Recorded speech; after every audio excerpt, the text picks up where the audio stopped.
they thought that maybe they had some percentage of the male vote like locked up, maybe through unions or other ways.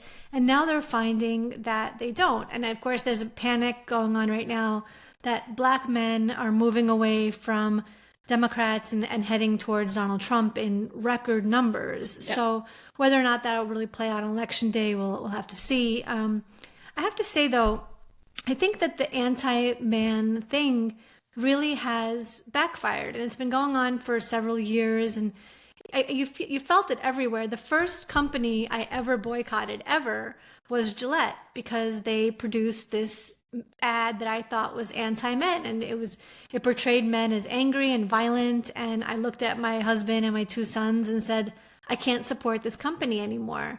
So if you have a political party doing that kind of messaging and saying men are, all toxic masculinity and really just terrible all around, I think you're going to not only push away men, but the women who care about them. Yeah, I this has always bugged me, and it's so funny because Democrats will say like, oh, as if you sort of need supporting evidence for this claim that they've been a little hostile to men. Mm-hmm. I would just say, what's the word most frequently associated with the word masculinity for the past 5 to 10 years? Mm-hmm. It's toxic, right? Yeah. And that didn't come from the right. That is not a term that came from the right. And men are not missing this. Right. They have seen this happen.